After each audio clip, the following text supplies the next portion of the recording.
Ayer se cumplieron los 10 días, se iniciaron los 10 días de recepción de opiniones a favor y en contra de esta declaración o esta demanda de inconstitucionalidad en contra de la declaración dada por el Tribunal Electoral para permitir la candidatura de José Raúl Mulino en reemplazo de Ricardo Martinelli. Como dije, nuestro compañero Alfredo Vallarino Alemán está con nosotros. Alfredo, bienvenido y buenos días. Saludos a todos, a ti Fernando y a todos la teleaudiencia nuestra. Bueno, yo vi dos de estas propuestas que se presentaron. Una de Harry Díaz y otra de Publio Cortés. Pues la de Harry Díaz no tenía como mucho contenido y la de Publio también era dar vueltas y vueltas sobre una idea que se pretende meter con calzador. No sé cómo lo viste tú, que eres abogado, por cierto. Sí, mira, creo que el unísono casi, por no decir estas excepciones que mencionas, el unísono de toda la comunidad abogadil, ya a nivel de que se pronuncien incluso desde afuera 20 expresidentes de América sobre la preocupación de que la forma en que esto puede afectar el proceso electoral, de que se pronuncien gremios como la Cámara de Comercio, el Colegio Nacional de Abogados que reúne a todo el conglomerado de abogados, la cantidad de abogados que se han pronunciado sobre este tema, sobre temas constitucionales como Miguel Antonio Bernal, Ernesto Cedeño, la propia Ana Matilde Gómez, Juan Diego Vázquez, varios de los candidatos presidenciales, Ítalo Antinori, Edgardo Molino Mola, Arturo Hoyos, y todas las personas que muestran lo equivocado que desde el punto de vista de la mayoría de los abogados está la opinión de Harry Díaz y del colega Publio. Quiero decirte, la Constitución nuestra reserva de manera privativa a el Tribunal Electoral cualquier interpretación que tenga que ver con la norma electoral. Nuestra Constitución no habla por ningún lado ni de primaria, ni de la forma en que un suplente asume, no habla absolutamente nada relacionado a eso. Lo que te dice la Constitución, ¿verdad?, es que el Tribunal Electoral es quien ante cualquier vacío, cualquier tema que haya que interpretar, es el Tribunal Electoral quien le toca tomar esa decisión. Que de paso sea, no es que nosotros en su momento dado, cuando pasó esto sobre Ricardo Martinelli, nosotros compartíamos ni la decisión ni la forma en que lo hizo el Tribunal Electoral en el sentido de quitar a Ricardo Martinelli, pero es el último lugar, es el Tribunal Electoral. Aquí se ha querido traer dos vertientes de este tema, y uno es que José Raúl Mulino no fue electo en primarias. Y como te dije, la Constitución Nacional no exige que el candidato sea electo en primarias. Son temas de exigencia de ley de cómo la persona llega al puesto. De hecho, si tú lo puedes ver, Martín Torrijos, Ricardo Lombana y Melitón Arrocha tampoco llegan por primarias a su candidatura, lo que no quiere decir que no cumplen con los requisitos de ley. El tema a revisar desde el punto de vista legal es si la candidatura a vicepresidente cumplía con los requisitos legales establecidos en el Código Electoral, y la candidatura de José Raúl Mulino así lo cumplía. ¿Por qué? Porque establecía que debía ser designado por el candidato a presidente y ratificado en este caso por los directorios de ambos partidos. Es decir, el sistema democrático de ambos partidos y la forma en que está contemplada en la ley electoral igual para todos los candidatos, es decir, no hay un tema aquí de igualdad o de falta de igualdad en las partes, porque esto es igual para todos los candidatos, establece que la fórmula en que se escogió correctamente a José Raúl Mulino era la forma en que él era correctamente el candidato a vicepresidente. La ley electoral, no la Constitución, establece en su artículo 362 qué pasa si el candidato principal por cualquier parte termina no pudiendo competir en la elección. Y en este caso establece que quien es su suplente asume el cargo. Es decir, José Raúl cumple con todo lo que está diciendo la ley Y esto tiene precedentes en Panamá, incluyendo el precedente que tenemos con Mayín Correa. Cuando la ley también, la Constitución también dice en su artículo 143 que el mismo día que se elige un candidato a diputado, se elige ese mismo día su suplente. Sí. Sin embargo, en el caso de Mayín Correa, por razones de fuerza mayor que se conocen en derecho, caso fortuito, etcétera, no pudo darse esa circunstancia porque se había precisamente inhabilitado a Ricardo Martinelli. Entonces, Mayín Correa, sin un suplente, no solamente termina compitiendo, sino que termina electa. Y ha estado durante 5 años como la diputada dentro de eso. Te puedo decir, hay normas constitucionales que también han estado sujetos a este tema de la fuerza mayor o caso fortuito. Por ejemplo, se establece que nuestra asamblea va a estar constituida por 71 diputados, ¿verdad? De acuerdo a cómo se establecen los circuitos, etcétera. Y aquí recordaremos que cuando aquí ciertos circuitos, las elecciones fueron anuladas en varios circuitos, la Asamblea Nacional no estaba constituida por esa cantidad de miembros porque eran razones de fuerza mayor. Esas razones de fuerza mayor, la ley contempla, es la ley electoral, no la Constitución, la que contempla cómo se llena ese vacío.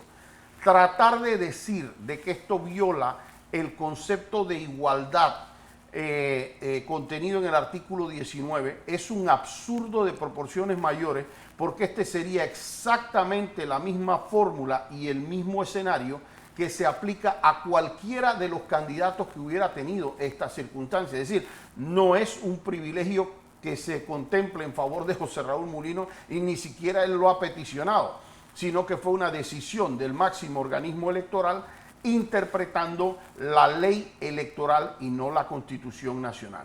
Entonces, yo lo que sí creo que esto le está haciendo mucho daño, el ruido nada más ya le está haciendo mucho daño al sistema, al país como tal, y también a las elecciones, porque yo sí veo una velocidad de la Corte, y para que la gente tenga de alguna manera comparativos, la inconstitucionalidad, la primera inconstitucionalidad de la minera aquí en Panamá tomó 17 años. Sí. La aclaración de esa tomó 4 años más. Entonces, de repente nosotros ver algunos términos corriendo y ante ciertas situaciones en donde nosotros tenemos algunos reparos, particularmente de ciertas personas que están en la Corte Suprema de Justicia, no de todos los magistrados, pero sí tenemos algunos reparos. Para nosotros sí nos llama la atención lo que está ocurriendo, y creo que el llamado que hizo ayer un grupo de notables abogados de Panamá de distintas corrientes políticas, que han sido ex cancilleres, que han sido miembros de presidentes de APEDE, embajadores, etcétera, que le hacen al señor Almagro en la OEA, pienso que es muy válido, porque lo que le están diciendo es: pongan los ojos sobre Panamá.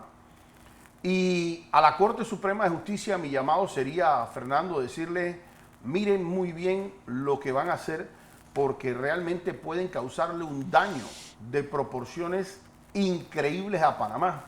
Si aquí a 2 o 3 días de las elecciones se toma una decisión de decir, ni Dios lo permita, porque no lo permite la Constitución tampoco, ni la ley tampoco, de decir es que aquí se va a descarrilar o a José Raúl Mulino o al partido realizando metas, cualquiera de las dos, sería afectar toda la oferta electoral del partido realizando metas, sería un fraude electoral disfrazado, sí, hecho a nivel de la Corte Suprema de Justicia. Dios no lo quiera, estaríamos viendo disturbios y estaríamos viendo una situación de caos en este país. Y al ver esa situación de caos en este país, imagínate lo que pudiera ocurrir. Hay gente que está hablando de que la propuesta de Harry decía que se pospongan las elecciones. Imagínate. O sea, que se pospongan las elecciones, imagínate, que no se hagan elecciones. Y luego de eso, imagínate tú que nosotros tengamos el día de mañana posponiendo elecciones y quién de los otros candidatos va a ganar. Están en el 10%, en el 11%, ¿qué vamos a tener nosotros? Un presidente con 15% Sí. y 10 diputados. O sea, el daño que eso le pudiera hacer a este país. Pero no fuera solamente muy el daño, porque estamos hablando de las consecuencias. Pero la pregunta es decir, porque esto dejaría ya el Tribunal Electoral herido de muerte, que eso es lo que las elecciones volvamos hasta antes de 1958 y que las organice el propio gobierno, como eran antes. Es decir, el Tribunal Electoral, una institución paquidérmica, inmensa, costosísima, ¿para qué sirve entonces? Claro, y es que si la Constitución buscó darle al Tribunal Electoral que sus magistrados, con sus falencias o no, son escogidos de cada uno de los distintos partidos políticos del Estado y que busca tener algún tipo de equilibrio y que tengo que decir que por 30 años, salvo en los últimos años que ha habido unos cuestionamientos muy fuertes sobre el Tribunal Electoral, se desarrolló una especie de confianza sobre esta institución. Si aquí no se entiende, entiéndete que en la democracia es que la mayoría de un país pueda legítimamente escoger a quien le dé la santa y regalada gana. Esa es la mayoría, esa es la democracia en este país. El día que se pueda permitir aquí que 5 personas tomen las decisiones que debe tomar la mayoría de las personas, se acabó la democracia de Panamá. Claro. Y si se acaba la democracia de Panamá, entiendan que justo pegado a eso se acaban, en efecto, los grados de inversión, se acaban las inversiones en Panamá, se acaban todos los grandes proyectos, los capitales huyen de un país. Ya, Fernando, lo que está ocurriendo en el día de hoy, cuando tú ves que 20 expresidentes de América se pronuncian sobre lo que está ocurriendo en Panamá, cuando tú ves que esa noticia no la estamos viendo nada más aquí en Panamá, esa noticia la está viendo el mundo. Cuando aquí hablan de estar de repente manoseando a 3 de los candidatos presidenciales en su momento, Ricardo Martinelli, Zulay, José Raúl Mulino, y que todos candidatos de oposición, y tú empiezas a ver eso, cuando tú empiezas a ver todo el cuestionamiento aquí de que aquí se tumban vallas de un candidato contrario en la forma en que les da la gana. Aquí acaso no hay vallas, por ejemplo, sobre con Arnulfo Arias o con Omar Torrijos o con estas cuestiones, diferentes cuestiones, aunque ellos no estén compitiendo en el torneo. Cuando tú empiezas a oír ese ruido internacional, no hay nada más cobarde que un dólar. Y ese dólar del inversor empieza a decir, espérate, yo no quiero invertir ahora mismo en Panamá porque Panamá está complicado. Para nosotros, obviamente, la candidatura de José Raúl Mulino es una candidatura que tranquiliza. Tranquiliza porque de alguna manera, mira, es como una especie de las cosas por lo menos no lograron salirse de las manos más allá de lo que debían. Pero yo le hago de verdad un llamado a la Corte Suprema de Justicia. Piensen en el país en el que ustedes viven, en el país de sus hijos, en el país que le quieren dejar a las próximas generaciones. Nosotros no podemos aquí dejar un país de caos, de conflicto, porque nosotros simpatizamos o no con un grupo o porque nosotros fuimos designados por A o B persona. Ustedes tienen una responsabilidad histórica, magistrados, y esa responsabilidad histórica tiene que ser consona con la forma en que la Corte Suprema de Justicia se ha pronunciado innumerables ocasiones diciendo que ustedes no son una instancia adicional al Tribunal Electoral y que el Tribunal Electoral tiene la última palabra en materia electoral. Y lo que estamos viendo aquí es de la forma en que si se interpretó en las primarias, si no, esos son temas de ley, no son temas de la Constitución Nacional. La Constitución Nacional no habla por ningún lado si tiene 100.000 adherentes un partido, si no tiene 100.000 adherentes, son temas de la ley electoral y a los únicos que de manera privativa les toca interpretar esa norma, Fernando, es al Tribunal Electoral y a más nadie. Bueno, esperemos que cunda la sensatez y la razón, porque pues como está el vecindario y menos como está el país y las perspectivas, no podemos pretender pues entrar al gobierno por la ventana. Así es. Eso es. Sería muy complicado para el país. Sería muy complicado para el país. Alfredo Vallarino Alemán, gracias por esta participación. Saludos.